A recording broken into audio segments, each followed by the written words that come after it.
नमस्कार दर्शक बंधु आजिर एही वीडियो को आपण को स्वागत करुछि। दर्शक बंधु भगवान श्रीकृष्ण मृत्युर शेष समय रे काहींकि तांकु भेट करने को आसीथिले पवनपुत्र हनुमान। कौन भगवान श्रीकृष्ण मृत्युर शेष समय रे हनुमान तांको निकटरे उपस्थित थिले? जदि जानवाक चाहूँगी ताहले आमर एही चैनल को तुरंत सब्सक्राइब करनियंतु एवं बेल आइकन को दबाई दियंतु, जहा फଳରେ आमे पठाउथुबा एही बळी तथ्य आपण मानक पाखरे आगुआ पहुँची पारिबो। दर्शक बंधु जेतेबेले भगवान श्रीरामंकर नाम निया जाए तांको सहित तांकर महान भक्त हनुमानक नाम मध्य निया जाए, जे स्वयं भगवान शिवंकर अवतार थिले। से एपरि जणे महान बलशाली देवता थिले जे तांकु हरेइबा समस्तंक पक्षे असंभव। भगवान शिव विष्णु और ब्रह्मा सह अन्य देवता मानक निकटरू तांकु भिन्न भिन्न प्रकार वरदान प्राप्त होइथिला, जहा फଳରେ तांकर शक्ति द्विगुणित बढ़ी जाइथिला।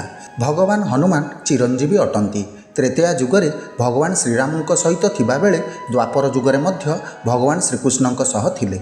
महाभारत रे थरे नुहे शताधिक थर हनुमानंक संपर्क रे उल्लेख करा जाइछि। से भीमंक गर्व को भांगी चोरमार करथिले। एथि सहित महाभारत युद्धर सर्वश्रेष्ठ धनुर्धारी अर्जुनंक रथ उपरे से विराजमान होइथिले। महाबली हनुमान अनेक प्रकार द्वापर जुगरे निजर उपस्थित जाहिर करि आसिछंती। द्वारिकारे अनेक थर हनुमानंक संपर्क रे उल्लेख मध्य करा जाइछि।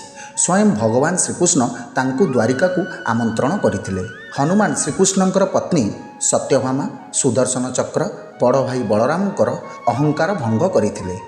कुहा जाए महाभारत युद्धरे से प्रत्यक्ष भाव में समस्तक सामना को आसीथिले। से भगवान श्रीकृष्ण कहवा अनुसार ओ अर्जुनंक बहु मिनती पर से तांकर शक्तिशाली रथर ध्वजारे विराजमान करथिले, जहा फଳରେ अर्जुन आहुरी शक्तिशाली हो जाइथिले।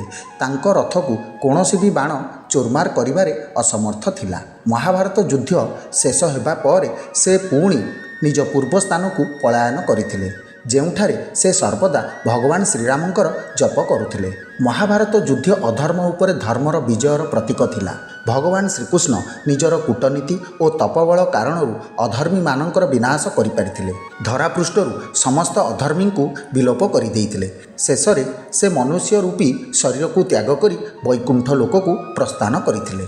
महाभारत युद्ध शेष होबार 36 वर्ष पर भगवान श्रीकृष्ण देहत्याग करथिले। एहा पछरे पूर्वजन्म अर्थात त्रेतया जुगर अभिशापर प्रभाव रहिथिला, जहा तांकु बाळींक पत्नी देइथिले। बाळी ही थिले जे कि शिकारी रूप में आसी भगवान श्रीकृष्ण पाद को मृग बोली भावी शर निक्षेप करथिले, जहा द्वारा प्रभु श्रीकृष्ण देहत्याग करथिले।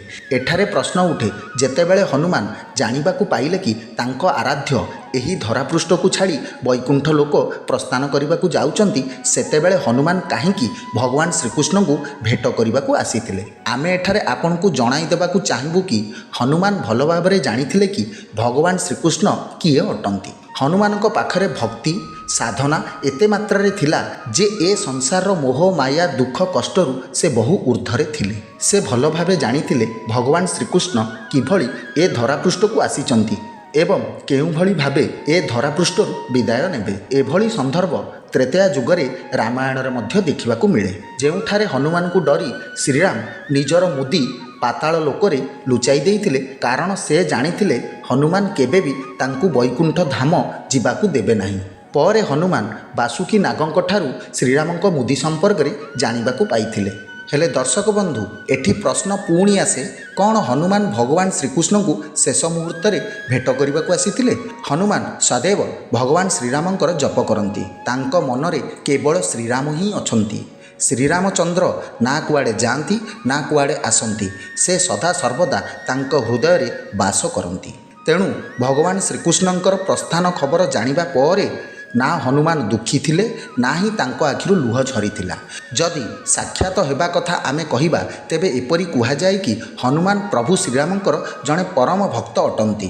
रामचंद्रंक प्रेमरे आंतरिक मनरे सर्वदा लीन रुहंती। हनुमान सर्वदा निज भगवान को ध्यान रे मग्न रहुथिले। तांको अंतर मनरे सर्वदा प्रभु श्रीराम विराजमान करिथांती।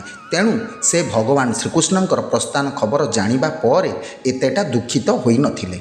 तेबे दर्शक बंधु जदि आमर एही कार्यक्रम आपण मानकु भल लागि थाए ताहाले आमर एही चैनल को लाइक शेयर और सब्सक्राइब करने को जमा भी भूलिबेनी। धन्यवाद।